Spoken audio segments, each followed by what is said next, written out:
Hello and welcome. In previous episodes of the podcast about Titon Holdings PLC, we focused on Mark's concerns about the way that the board was dealing with some of the causes of the company's decline. However, after attending this year's AGM, Mark has not only returned with a souvenir coffee mug, but he's also in a far happier mood. So, to find out what action the company has taken to cause this renewed optimism, assuming it's not just getting a free mug, stay tuned to this, episode 45 of The Desert Island Investor.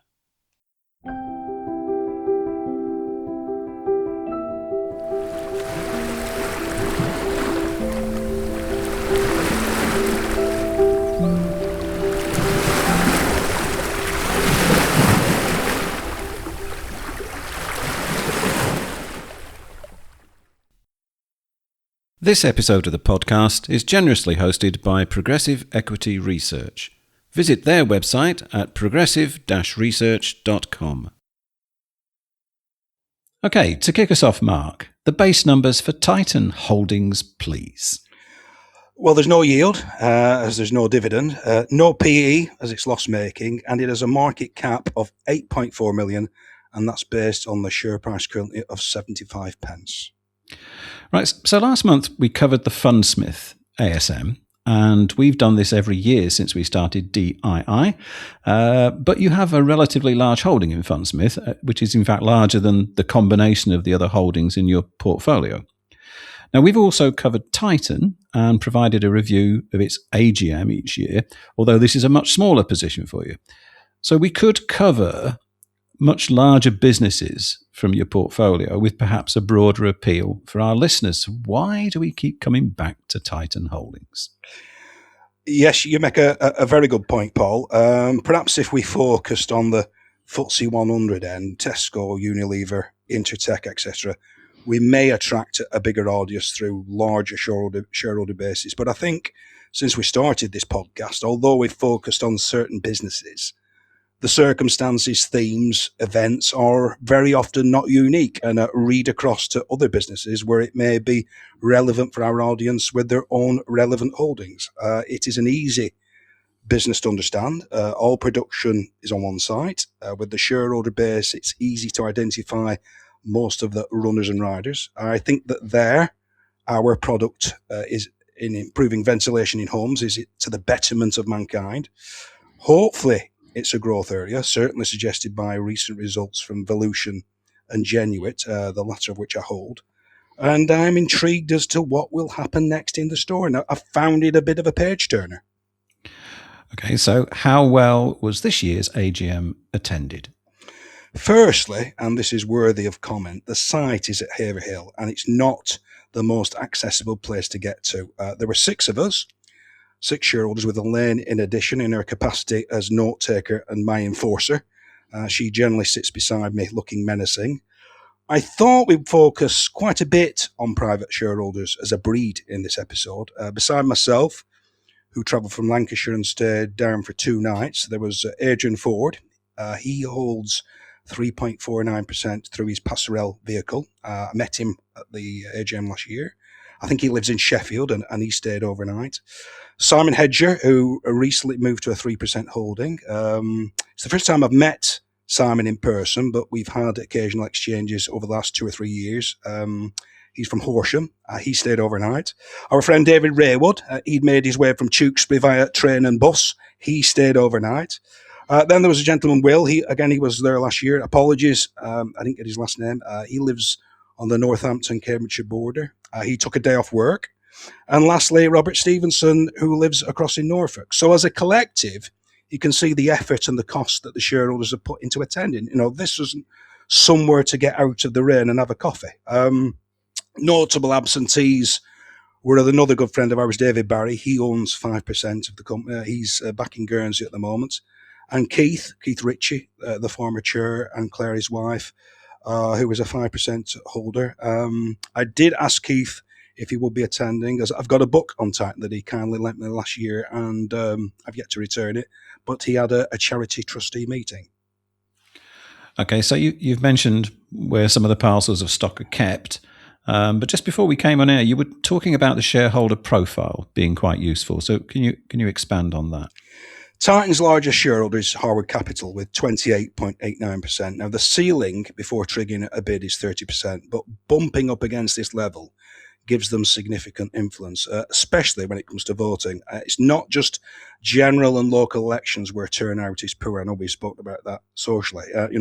There's a lot, sadly, there's a lot of inertia, laziness and ignorance. And I don't mean that people are ignorant, but ignorant of the situation. And just digressing from Titan at the moment, I'm currently serving as a non-executive director at Zytronic, and not dissimilar.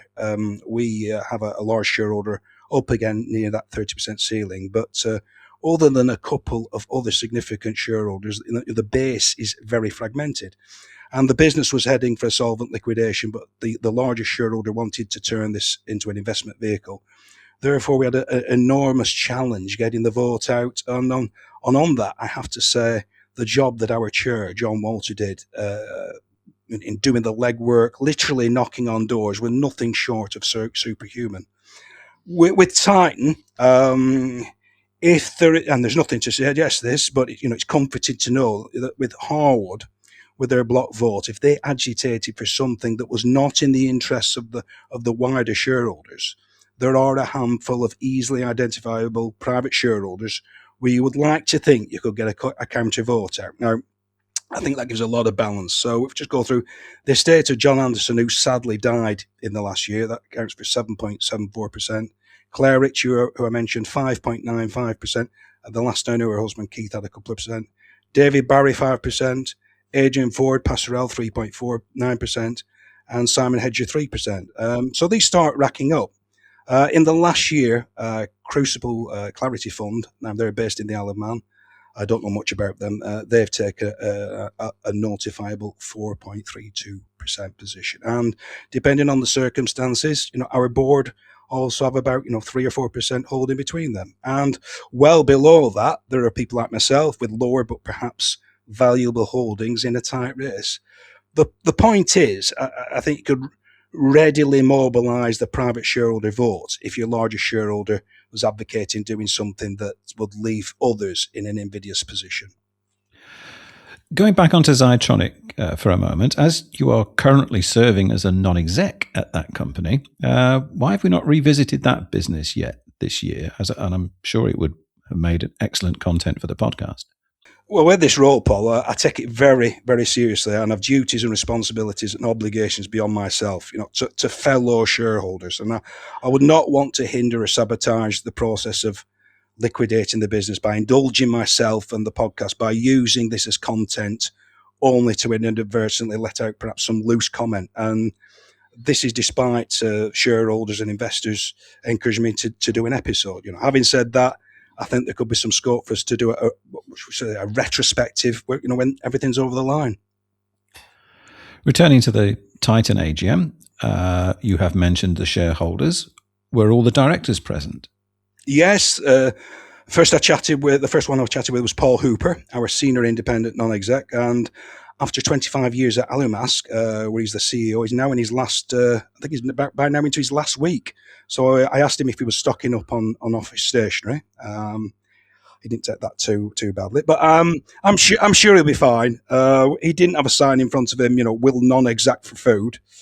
Anyway, Jamie, our chair, said to celebrate our attendance, and I mean the number of people there, and to be fair, 6 for a company of Titan size is pretty healthy.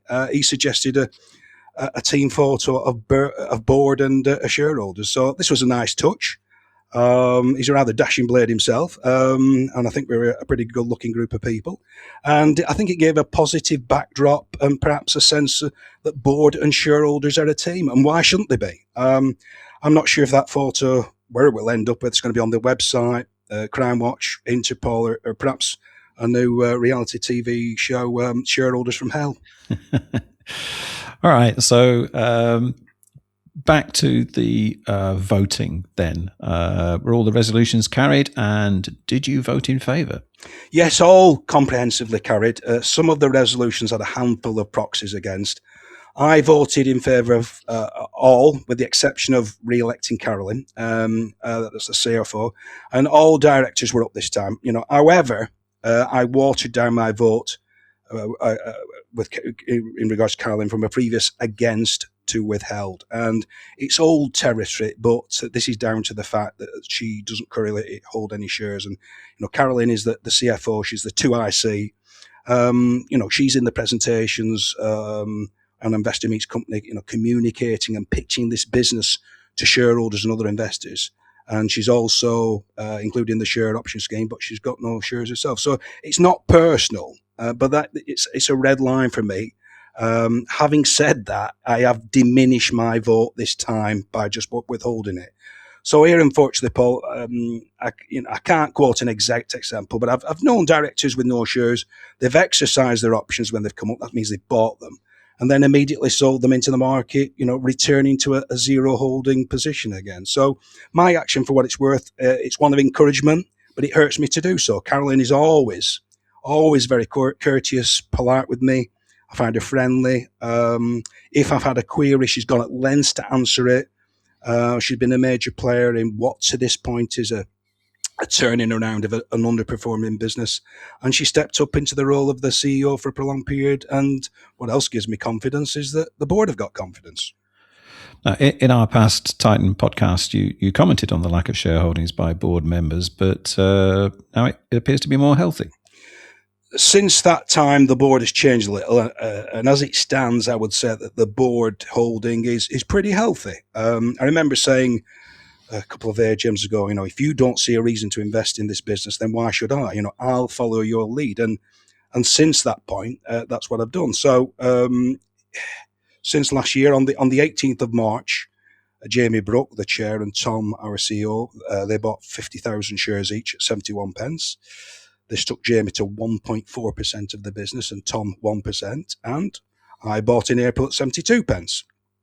Then on the 12th of May, Tom bought 13,806 shares at 72 pence, taking him to 1.16%. And on the 7th of July, Jamie bought 10,000 shares at 85 pence, taking him to 1.5%. And I bought in July at just under 90 pence. And then on the 2nd of December, Jamie bought, a nice number this, 22,222. And Christiane Ward, who's a person closely associated with Jeff Ward, our other non-exec, bought 22,164 at 90 pence. So respective holdings now 1.7 and 0.4%. Now, in January, I was uncharacteristically active and I sold 2 long-term, what I call legacy holdings. And in addition, I had some accrued dividends. So I had, cash on the hip. And I did have a number of options, including my director buying I follow pledge. And I put an order in, the value of which I will not share, but it couldn't be fulfilled. So I reduced the number I was looking for, and then again and again and again. So I kept reducing the number of shares I wanted. And by this time, I wasn't interested in the level of stock, but I was intrigued what parcel size I could pick up, and I had to go down to just £500. So there wasn't any stock around. So I passed, and as it stands, I'm in arrears on that pledge. So watch this space. Well, that's interesting. So can you expand a little on that? Well, small caps are, what of Titan, market cap of about 8 million, 8.5 million. They're typically less liquid, and that can make buying and selling more problematic. And there are fewer people trading shares in these businesses. And there are generally wider spreads, and this can be prohibitive. Now, on this occasion, my appetite could not be sated. So it's worth remembering, if you were to sell out of a holding with a specific aim of buying into, let's call it Paul Kerin widgets, there's no guarantee that you could pick up the stock, certainly at the current price. So in the words of the Rolling Stones, you don't always get what you want. Right, on to question time. You were the first to stand up and quiz the board at the recent James Holstead AGM, and I believe you were first again at this AGM. So is getting your questions in early something that you generally try to do? Not always. At larger meets, it can be more difficult to catch the eye of the chair. However, very often people want to ask questions, but they don't want to be first. It doesn't bother me. And if it then helps others feel emboldened, then great. And then I can benefit from hearing the answers to their questions, not just those to my own. And sometimes somebody can beat you to your question, but not quite ask it with the nuance and lauding that you would like. But you can always look to interject for an elaboration. But going first, you're less likely to be timed out, and you can ask a series of questions, if time allows, that are set in a coherent pattern of scrutiny. And the first question can set a tone. So 2 years ago, the AGM was very tense. And last year, my first question to the chair was deliberately emollient in the quest for greater harmony. And there again, you may wish to set a more strident tone. There are two major things that you're looking for: to learn more, and also to show that you're showing some scrutiny of the business. It's not the Mark Atkinson show. And as an example, I wanted to learn more about energy consumption and the greenhouse gas emissions, and was fully aware that this will be better as part of a conversation rather than the board AGM Q&A. And therefore, ahead of the meeting, I asked Caroline if we could perhaps have a few minutes together, and she kindly obliged. So do you want to expand on those pre-question questions? Well, last year, our energy consumption was down 25%, but our revenue was down by a commensurate level. So not a lot of progress there. But this year, revenue was up 2.1%, but our total kilowatt hours were down 10.5%. Now, there's a lot more detail in the report this year, so have a read of it. You should read the report. Now, transport kilowatt hours were down 28.7%. So I was told this was partly down to better scheduling, electrification of the fleet, and geographic mix of deliveries. In terms of carbon emissions, business travel comes up to what they call Scope 3, was down 50%. So no more of those business class flights to loss-making South Korea. So that's an advantage. Upstream transport was down 33.6%, and downstream down 72.4%, and total carbon was down 27.6%. Now, they are creating a sustainability committee. Yeah. And I wanted to know what resources were going to go into this. Generally, people sat there chatting. They're not producing ventilation systems, but this will consist of 7 people, and the goal will be cost reduction, and that did cheer me up. Now, what really piqued my interest was the section on employee commuting and home working, which was down 36.7%. And I wanted to know to what extent are these protocols invasive to employee lives. So Titon employees complete a questionnaire. I haven't seen the actual questionnaire, but I've seen several other ones. And presumably the mode of transport is included, and the distance that they've got to travel, the commuting distance. So it's, I'm just conscious of where these things can go. Will governments or the WEF bringing goals for employees to be selected on proximity to the workplace, or whether they drive an EV, or come on the bus or walk, or are they a vegan, and what they eat produces less carbon. When I was at Paperlinks, a paper business, I was called into a meeting by the branch manager, and he told me the group were bringing in a health and fitness initiative, and the remit was broad, but each branch had to do something. And I said, that's very interesting, but why are you telling me? And he replied, you're very active and you always get things done. We'd like you to lead it. So that's always been my curse, getting things done. So, thank you for passing me that chalice into which you've just sprinkled some poison. And, what did they want me to do? Tell my colleagues to stop smoking, have them jump onto the scales every week, and I'm there with a clipboard putting down their weights. And I thought this was invasive and beyond the remit of an employer. Anyway, I produced a lunchtime walking group, which managed to tick Preston's box. So any thoughts, Paul, on the blurring of lines where an employer can pry? Well, yes, I did ask you whether the responses to the staff questionnaire were anonymous. And you're quite right. I mean, I think state interference in the lives of British citizens does seem to be on the increase. And as you point out, it would be a disturbing development if, in order to keep their employee carbon emissions looking good, lifestyle choices became something that needed to go on your CV. I mean, this could become an environmental version of DEI, requiring employers to reject applicants that have a wood-burning stove or take long-distance flights when they go on holiday. But apparently these surveys are anonymous, at least for now. Yeah. No, just on that, Paul. On the data side, what's the point in collating this data if you're not going to do anything with it? And if somebody's got a figure, you've got a figure. You might want to improve on that, and that's when I think the squeeze might come in. Yeah, I agree. That would concern me slightly because, as you say, there's nothing that Titon can do about if somebody drives a large petrol car to work, but they are absolutely instrumental to the running of the business. Then what are you going to do? I'm sure you won't want to car share with Stinky Bob, would you? Every week. You wouldn't want to car share with Stinky Bob. No, this is very true. But maybe one day you'll be forced to. Yeah. I mean, I did have a word with a very good investor relations manager, Andrew Hanson at Victrex, and we had a bit of a conversation about this, and he told me some of the things they look for. But they don't go down the questionnaire on the home working. He thinks that's a bit of an invasion. Now, on the Titan front, I don't know if they start asking people about, I've seen certain questions, do you share your house with people? What kind of heating do you have? And what appliances do you use? So, yeah. Yeah, I mean, again, you just got a situation which would perhaps put companies under pressure to employ people who are not the best for the job, but they are the most squeaky clean when it comes to their carbon emissions. And I can't see that being a benefit to anyone except, the statistics looking a little bit rosier. Anyway, that's enough of my conspiracy theories.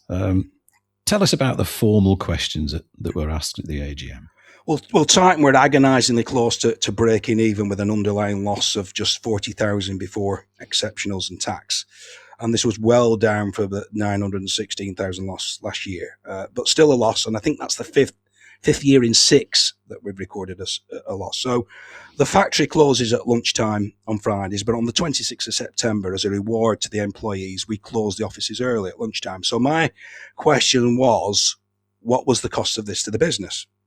What I did not know was that there was a party at a cost of £10,000. So that's significant, I guess, a £40,000 loss. Now, however, Carolyn stated that many employees over the course of a year work beyond their hours, and you've got to take that into consideration. And Jamie came in and said that many new working practices have been introduced, and this recognition was very well received. Now, the fact that Jamie, with his 1.7%, thought it was good value sits easy with me, as he, like I, was funding it. And specifically on the hours, which was the thrust of my question, Caroline described the effect as negligible. So you could ask, but I didn't. In that case, what are the merits in closing the offices every Friday then?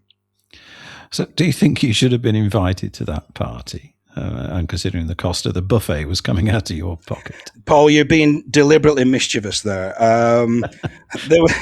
This was something deliberately targeted as a thank you to employees. I don't want a 400-mile round trip for a free pint and a pork pie.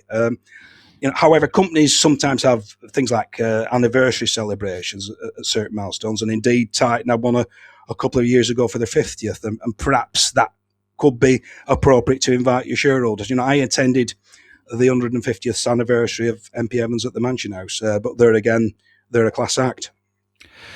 Okay, so next, I believe there was a question about the USA. Yes, the investor meet company presentation, in that Tom said that they've been assessing the future of the US operation. Sounds very grand, but it's just one man.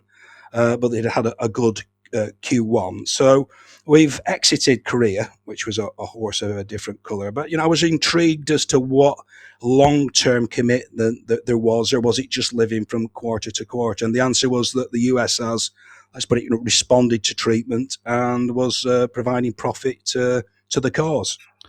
And there was a question about possible acquisitions, I believe. Yes, again, in that presentation, Tom alluded to stronger growth coming from possible bolt-on acquisitions, what he called bolt-ons. And I wondered if he could provide not a specific name of the target, but the type and shape of target that they were interested in. And at the year end, we had £3.5 million worth of cash.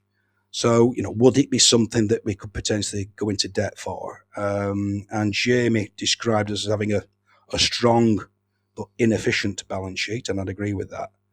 We own the land and the buildings, and we've got cash, but it's not sweating for us. And Tom explained that he's very experienced himself in acquisitions, and ideally, we are looking as a first step for something small, founder-led business looking for an exit whereby production could be brought into Haverhill, utilising that extra capacity that we've got available. And they have employed a third party to identify prospects.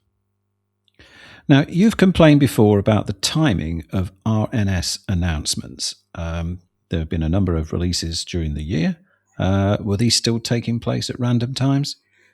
4 had come out during the year at 8:01 a.m., 8:10, 11:42, and 13:18, and these were all significant shareholder dealings. Results and updates were at 7 a.m., and Jamie made a mark of pointed that out to me. But apparently, it's best practice to release dealings at the earliest opportunity. So that is something. As an intermittent screen watcher, I'll just have to accept. And finally, the board was asked about expectations for the future. On the morning of the AGM, there's a trading update which concluded, accordingly, the board continues to expect the group to achieve full-year revenue and profits in line with expectations. So I asked what these expectations were, and I was given the figures by the Nomad Shore Capital. Some businesses, larger ones, have a basket of research analysts covering them. I can find out Shore Capital's forecasts, but I asked if this was something that could be put at the bottom of a release, as some other businesses do. And Jamie did say that they would look into that. Just on that same morning, just an example, there'd been a trading update from Focusrite, another holding of mine. And they said that they were also trading in line with expectations, but this was the rider at the bottom. It says, insofar as the board is aware, as of the 19th of March 2026, the range of market forecasts for the 12-month period to 28th of February 2026, based on published sell-side research, were for revenue of 165 million to 168.1 million and adjusted EBITDA of 23.7 million to 25.3 million. For the 6 months to the 28th of February 2026, the ranges were 77 million to 80.1 million for revenue and 9.4 million to 11 million for EBITDA. So yeah, they're going to look at it, and I think it will make it just greater transparency. Okay, any other questions from the floor? Adrian Ford followed me. He wanted to know about the lag that there is between new builds feeding through into sales.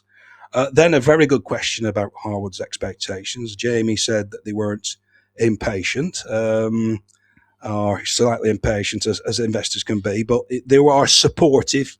And in the context of the fund, it's not a major position, but that doesn't mean that they're just that they don't care and they're ambivalent. So it suggests that they're giving Titan time before throwing any big switches. And Simon asked about specifying processes and the traceability of this. And then David, our friend, he asked two questions, one about debt management in the current situation that we are at the moment. And it was interesting that our credit insurance for any bespoke work in progress is also covered. And also if there was any illumination on who will be the recipients of John Anderson's holding after probate, which there is no update at the moment. But it's interesting, as it may or may not result in some more shares coming into the market and having a bearing on those prices and that liquidity issue that we spoke about earlier on. Right.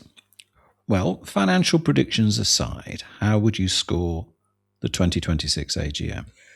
Well, I'll give it top marks. I don't think that we could have asked for any more. Assured us, we even have some really deluxe biscuits, Paul. Those with thick chocolate and some covered in foil. The board were welcoming. All questions were answered as thoroughly as they can be within the restraints that they're given, especially by Tom Carpenter, who shares as much as he can. And on that, on Tom, I have to say the previous board, deserves credit in his recruitment. But the other side is the shareholders. There are often complaints about AGMs, but sometimes shareholders get the AGMs they deserve. And if we do not attend or vote or ask questions or hold people to account, we're hardly acting as effective overseers to keep things in check. And I will suggest that if a director suspects that he may face a question in public in a few months about a decision or an expense incurred, then he or she may give this a little bit more consideration. So yes, a board has to up its game, but so do the shareholders. And look at the victory, going back to that one that we had at James Ulster, where I asked that why could we not ask questions during the formal gathering? We had that protocol reversed for future meetings within minutes. So if you don't ask, you don't get. I assume you had the customary tour of Titon? Yes, this was with Rob Girling again, who had only been in situ for 6 weeks last year. He's a very enthusiastic and infectious man. The factory looked noticeably less cluttered. His tour probably took around a couple of hours, as he is very detailed, and all 6 shareholders were posing questions. And he pointed out improvements that had been made and were in the pipeline, and where we could make savings. And these fell broadly into 2 categories: better working practices and product redesign, where basically aspects of some of our products are grossly overspecified and we can make savings with zero performance downside. And Rob detailed what these were, but for the sake of this podcast, I'll not communicate what these were in case any of our competitors are listening, and we give them a heads up. But collectively, they will all help the cause. And I'm not going to share that information because careless talk costs livelihoods. Okay, I can understand you keeping mum about new product developments, but what about business practices? There's greater flexibility of duties to accommodate the bottlenecks as they occur through the system. On the shift system, it was previously one shift simply relieved another with little communication of what any issues were. Now there's an overlap period. They brought an overlap period in between the 2 shifts. The customer service function has moved away from Colchester into Haverhill. Seems to make common sense. Whether that's the start of other disciplines over time, moving over to Haverhill from Colchester, will be interesting, because I know that's been a regular discussion point. We were shown a machine that assembles the trickle vents. This does what took 1.5 employees 5 days in 2 to 3 days at a cost of £45,000, and that's allowed us to redeploy people elsewhere in the business. The overtime in the previous 12 months before Rob's appointment was £86,000, and this has been brought down to £9,000 in his first 12 months, so well done.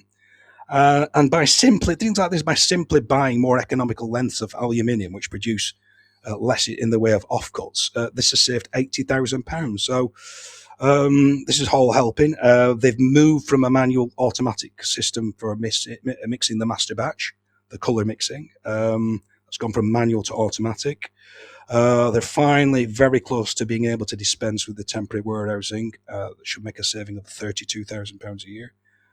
And I think it had been a very difficult task for Rob of where to start within what sounded like a real chaotic Heath Robinson affair, but he's got great, what I would call, clarity of purpose, and the layout looked a lot more methodical. And up to this point, one person has assembled a mechanical ventilation unit, and this will be shortly become an assembly line. So it's something that Henry Ford introduced over a century ago, assembly lines. And I believe the first recognised assembly lines were actually abattoirs.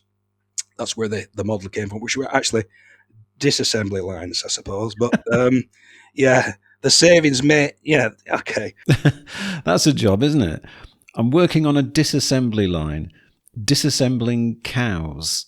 But the savings made, we're talking about we're not talking about Tesco or Unilever here. It's just a relatively small business. But the savings made may sound paltry. Not poultry, Paul, but poultry. But they're relative to, a 15.8 million revenue. And, trading around break even, any savings have a magnifying effect on the numbers. Right. So once the formal affair was concluded, I believe on this occasion you all headed off into Haverhill for a coffee and a chat. As another sign of our commitment as shareholders, we convened in Haverhill to chew over things over, share our thoughts and our interpretations. And, we're all driven by self-interest, but there are a lot of merits to teamwork and reciprocity in investing. And there are things like bulletin boards, which, in my opinion, often descend quickly into vitriol, especially when people hide behind aliases. But if you know the shareholders, why not compile a stock-specific WhatsApp group? Again, put that extra yard in. On the Saturday morning, after I got back, I rang David Barry at his request for a debrief, for which he was very appreciative. But I get a bot back from David in return. So, too many investors just want to take. Now, just on an anecdote, and I hope they'll forgive me on this, but when we arrived at the car park in Haverhill, Adrian and Simon, let's remember they're both significant shareholders in the business. They were both studying astutely the car park charges, and it was 50 pence for an hour and £1.50 for 3 hours. And both men were considering the value and whether an hour would suffice. Now, the opportunity cost was £1, and both men were, like I said, significant shareholders. So this is the hallmark of investors. We're not mean, but we do not want to unnecessarily waste or expenditure. And just from my own point of view, when I'm referring to them, I'm the same, Paul. I never go to the shop without I'm not going to pay 10 pence for a carrier bag. I take one with me. And on the way down, we stayed at a place called Ladbroke, which is where the name Ladbroke's come from, funny enough. And we had lunch, and I was presented with the option. While you waited for we stayed at a pub called the Bell Inn. Would you like some water for the table? Yes, please. Still or sparkling? I said, I'll have tap. So, I'm not trying to ridicule them. This is what investors are like. But, this is what a lifetime of control and discipline, this is why we're enjoying the fruits of our labours. And it's often why we're critical when we witness some of the excesses in our businesses that we don't allow ourselves. Now, you've previously criticised the use of percentages in last year's annual report from Titon, and we didn't cover it in the last review. So what's the deal with that? And I believe you want to talk about that. Yes. Usually there's 3 columns, the reporting year, the previous year, and then the percentage. And last year I literally had 2 minutes to absorb the release as I was boarding a plane. And there was no percentage figures. And I asked if this was not used, so to unduly highlight the enormity of the decline. I was told at last year's AGM that the percentage were omitted because they just look so weird, right? Because they're either side of profitability. Well, this year, the percentages were back in the release. And EBITDA was up from 5,000 to 811,000. And this time we did include the percentage, and it was a positive 16,120%. Which I think looks a little weird. Right. Okay. Well, an excellent review, as usual. In conclusion, we're a full year further on. As the thumbnail suggests, have you changed your mind about holding on to Titon Holdings? I think this is a much more focused business that knows what it has to do, but they can only control the controllables. There's no magic wand. To be fair to the board, there's no magic wand. They can't generate new house builds. I can only expect the business to do what they've got control over, and then it's up to me. If I've made a bad investment, it's not just down to the business. Very often I've got it wrong, and I've got to take responsibility. The interims are due on the 30th of April. We'll be a little wiser, but already we're getting deeper into the year. The expectations are for profit of 100,000. Again, that's just expectations. So £100,000, we're hardly, if we do hit that, we're hardly going to be passing the Havana cigars around. It still looks like a hard slog. I mentioned that the previous chair, Keith, is involved in charity, as is his wife, Claire. Perhaps as a business in the past, the culture was too charitable. We had interest in charities, local community, environment, payments to the ex-founder. I think with Jamie, we are now harder nosed, and I mean that as a compliment. On that, Paul, on the subject of charities, We will have another of your Discords coming along soon. And, we're not going to be shying away from the charity industry. So that's going to be in our spotlight. So expect our phone lines to be lighting up like a Christmas tree. Yes, I'm looking forward to that one. R&D is a concern. I think Titon have about half a dozen people there. And they're bigger players with larger R&D departments. And it's a case of, can we just come up with enough good new ideas? I think where this business could be vulnerable is that if it cannot reduce the discount to its assets, then somebody else externally could take advantage and acquire, and it will be less problematic for a suitor to close, say, Colchester, as they would have probably their own sales, accounts, IT teams, and could cut out things like, our non-execs and the cost of listing. So that's where we are. I don't have answered the question, but that's rounding that up. And all I would ask now, Paul, is if you'd just help me launch the raft, because I'm going to be off to Panama City for a couple of weeks, and we'll catch up with you again after that. Okay, thank you very much indeed for that review, Mark.